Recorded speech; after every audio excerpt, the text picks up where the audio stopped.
Soy Alex Nava y estoy convencido que todos somos llamados a romperla en la vida.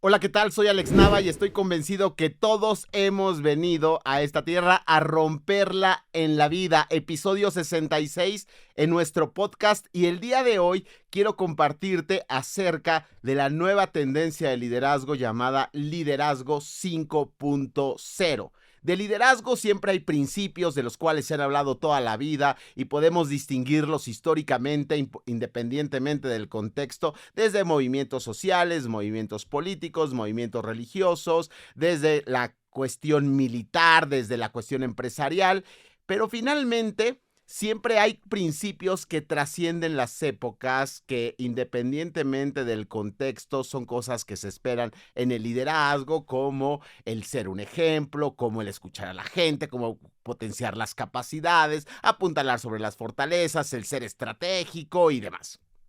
Sin embargo, dependiendo de la época en la que uno se encuentra, es el foco crucial que toma el liderazgo dependiendo de las características del contexto. Y en el contexto en el cual nos encontramos, en donde hay muchísimo dinamismo, en donde los escenarios son inciertos e impredecibles, en donde requerimos mucha agilidad y adaptación rápida, en donde la competencia del mercado es cada vez más intensa, pues se requiere un liderazgo acorde a esas características.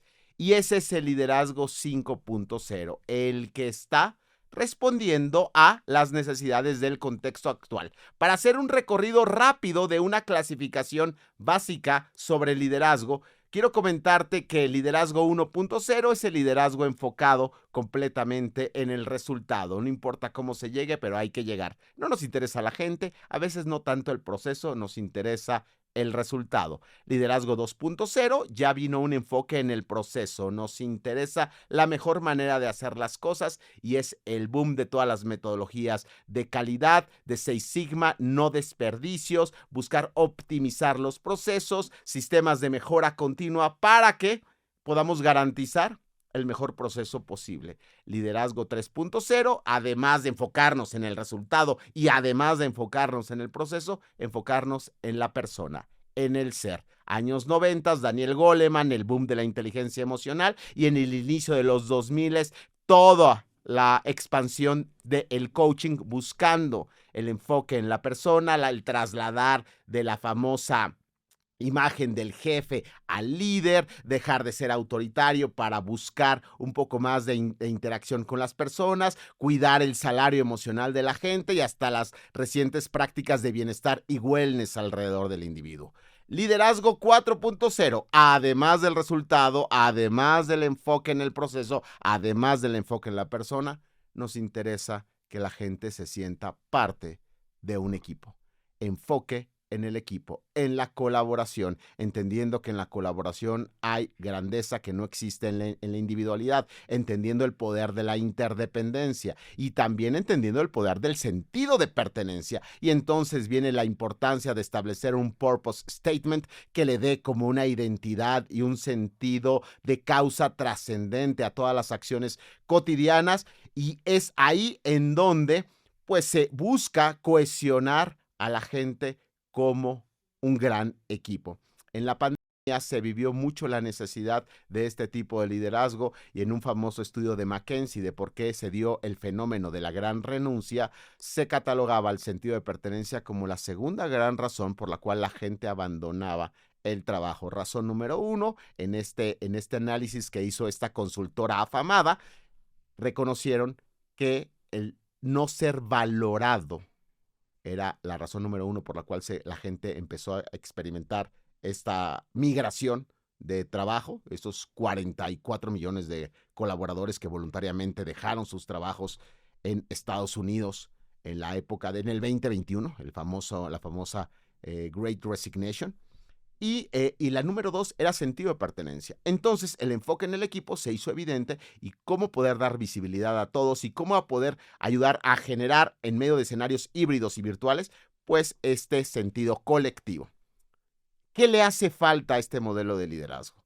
Si nos enfocamos en los resultados, si nos enfocamos en los procesos, en la gente y en el equipo, ¿qué hace falta? ¿Podrá alguien enfocarse en esas 4 cosas y aún así fracasar? Pues tenemos el caso un día de que Stephen Elop, con lágrimas, está diciendo en conferencia de prensa, hicimos todo bien, pero aún así fracasamos. ¿Quién era Stephen Elop? CEO de Nokia. ¿Cuándo dijo esto? Cuando acababan de ser comprados por Microsoft. Nokia se enfocó en resultados, se enfocó en procesos, se enfocó en su gente, se enfocó en el equipo. Pero a pesar de enfocarse en eso y de en algún momento llegar a tener la participación más importante en el mercado de móviles, cayó y quebró. ¿Qué le hizo falta a Nokia? Innovar. Esta continua y constante adaptación a los nuevos entornos.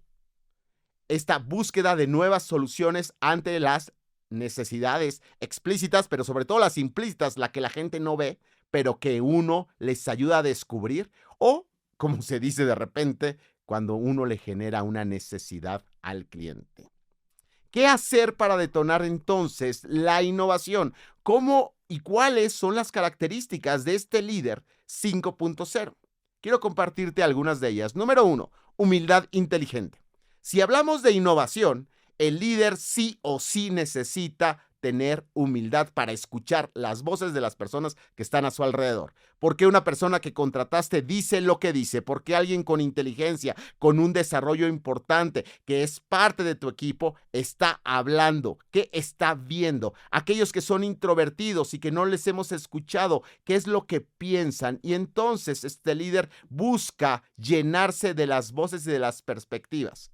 Evidentemente, va relacionado a un tema también de inteligencia porque filtra con su experiencia, con su expertise, con su intuición y sabe intuir dónde hay una oportunidad para poder desarrollar una nueva estrategia, un nuevo modelo de negocio o mejorar significativamente un proceso. Y aquí es donde necesitamos trabajar. Debe haber mucha seguridad y autoconfianza en el liderazgo para poder abrir la puerta a escuchar las voces de las personas a nuestro alrededor. Y habrá 2 tipos de innovación que la gente puede promover. La innovación incremental, que es cuando ya existe algo y simplemente lo estamos mejorando. Y la innovación disruptiva, que es cuando le damos la vuelta completamente a un proceso y generamos algo que es completamente distinto a la idea original.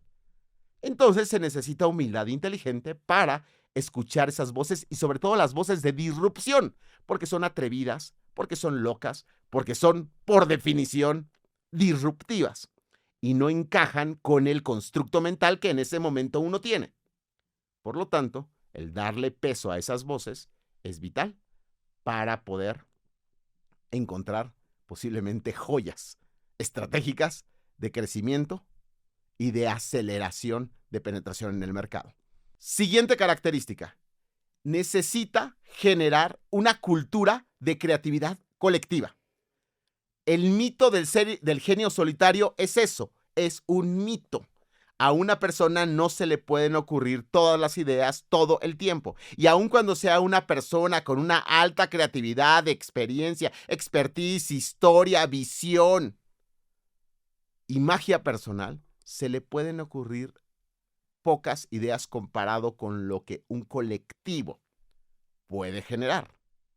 Entonces necesitamos poner a la gente a colaborar y a detonar debate de ideas para generar innovación.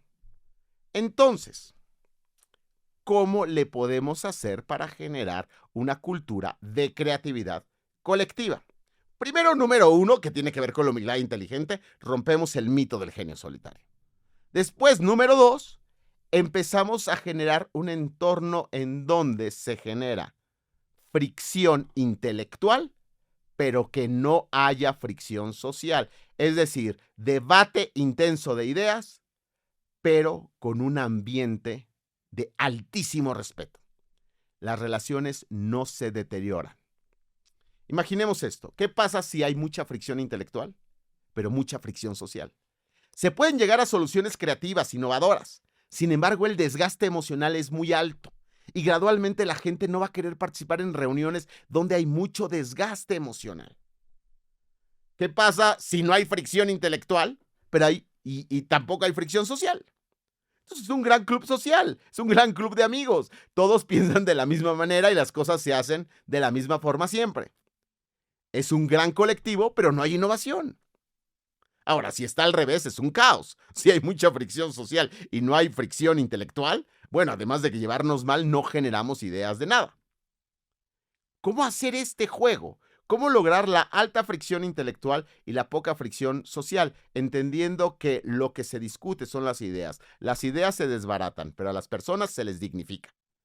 Una idea puede ser destruida, pero una persona jamás. Y entonces separar esa parte de lo que es debatir ideas y lo que es respetar a las personas. Tenemos que construir un escenario de seguridad psicológica. ¿Qué es esto? Un escenario en donde no va a haber juicio, ni burla, ni nada por el estilo ante la expresión de una idea. Un escenario donde no exista el miedo para poder expresar lo que uno piensa, donde el respeto tiene que ser puesto en alto, donde jamás se critique una idea y donde las voces de todos sean dignificadas. Ese es un espacio de seguridad psicológica, un espacio en donde la gente puede ser auténtica y vulnerable con lo que está pensando, con lo que está viendo y entonces lo expresa. Un escenario donde un introvertido que habla muy poco, que tiene grandes ideas, siente la confianza de externar en beneficio de la organización y del equipo. Seguridad psicológica y el líder tiene que promover, tiene que defender. Pero cuando el líder está minimizando, menospreciando, sapeando, como decimos en México, burlándose, haciendo sarcasmos y demás referente a las ideas, ¿cómo se te ocurrió eso? No es posible que tengas tanto tiempo en el medio y vengas con esas ideas. ¡Qué barbaridad! ¡Qué pensamiento tan absurdo, tan ridículo! Cuando se genera eso, entonces la gente no va a hablar, porque nos estamos metiendo con la persona. Entonces, es atrever a escuchar. Antes de emitir un juicio sobre una idea, mordámonos la lengua y pensemos por qué la persona está diciendo lo que dijo. ¿Qué hay detrás de eso? Y pongámosla con especial atención y hagámosla visible a los demás. Y después filtramos las ideas. Pero ese es el ambiente en el cual se pueden generar las famosas ideas locas, porque de las ideas locas es de donde surge la disrupción y la innovación. Pero las ideas locas no van a ser expuestas si no hay seguridad psicológica. Entonces, eso es construir un entorno cultural de creatividad colectiva. Y el resultado tiene que ser una alta energía grupal, donde la gente se siente satisfecha del resultado alcanzado, donde hay este juego, donde hay este debate y donde hay esta búsqueda de soluciones. Y entonces la gente dice, ¿cuándo viene el siguiente desafío? Esos escenarios se desarrollan y se crean y se generan. Las metodologías como Design Thinking que nos ayudan a poder generar ideas creativas no sirven si no hay una cultura de seguridad psicológica. Si la gente no expresa sus ideas y no es capaz de poner en posits lo que ve, lo que piensa y la famosa lluvia de ideas no se fomenta un escenario de hablar sin miedo, entonces no resulta. Uno de los miedos más grandes que tenemos los seres humanos es miedo a hacer el ridículo. Y cuando ese miedo impera en el equipo, entonces mejor no hablo. Fomentemos seguridad psicológica y la gente entonces va a hablar. Tercera característica, agilidad estratégica. Los escenarios cambian tanto que lo que necesita el líder es tener un plan estratégico flexible. Es decir, cada 3 meses poner 3 metas crucialmente importantes que son el foco y el norte para donde uno va a dirigir a su organización y a su equipo, pero dándoles autonomía a las personas para ejecutar, entendiendo que lo importante es el resultado, el logro, no tanto la forma. Claro, hay que respetar políticas, maneras, ajustarse a presupuestos, seguir ciertas directrices, pero en medio de esas guías, la gente debe poderse mover con libertad para ejecutar, para lograr las metas crucialmente importantes. Bueno, tenemos ese plan estratégico, pero necesitamos entender que el entorno cambia tanto que debemos ser ágiles, quizá en algunos momentos, para mover ese plan. Entonces, ¿qué hace el líder? Continuamente está haciendo zoom in, veo cómo estoy en el equipo, y zoom out, veo cómo está el entorno. Zoom in, veo cómo va la ejecución de lo que nosotros nos propusimos. Zoom out, veo cómo se están dando las alianzas, cuáles son las nuevas necesidades del cliente, cómo nos está pegando la tecnología, cómo la inteligencia artificial está penetrando en nuestro mercado, y me vuelvo a meter. ¿Qué está pensando mi gente? ¿Cómo detonamos ideas? ¿Cómo generamos seguridad psicológica? Y zoom out, y me vuelvo a salir y veo el entorno en la big picture. Entonces, ese juego zoom in y zoom out que permite ajustar rápidamente la estrategia es algo vital en el liderazgo 5.0 y nos puede generar oportunidades de crecimiento y de desarrollo importante. Cualidad número 4. La importancia de resignificar el fracaso. Sin fracaso no hay aprendizaje. Sin fracaso no hay innovación. Sin fracaso no podemos generar las grandes ideas y no podemos generar los modelos disruptivos de crecimiento y de negocio. Sin fracaso no podemos generar un proceso único y diferente.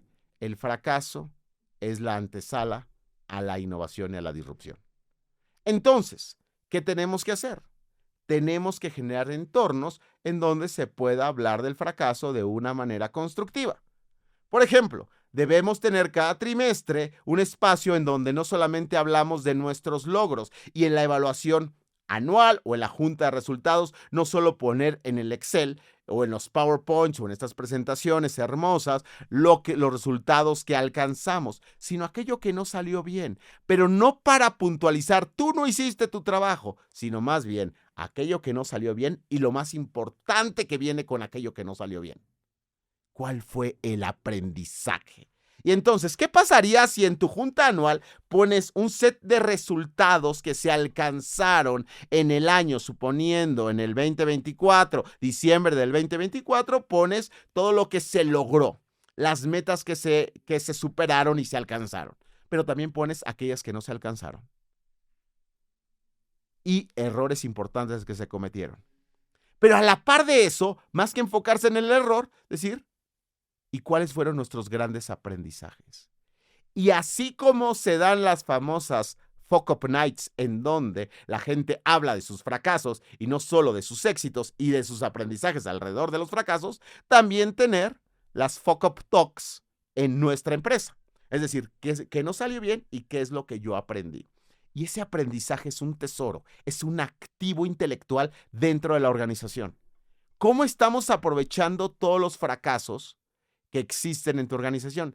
De que existen porque todos nos equivocamos. Aquella persona que no se equivoca es aquella que no intenta nada y no debería estar con nosotros. Intentamos y no nos salen bien cosas.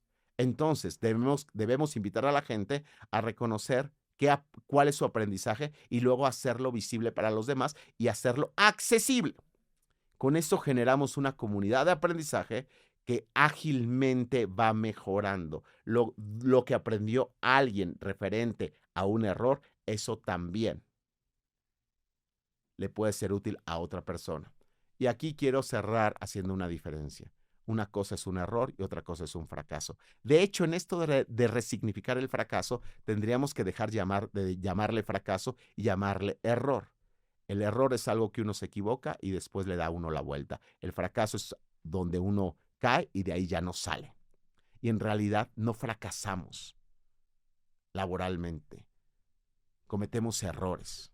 Fracasamos cuando dejamos de intentarlo.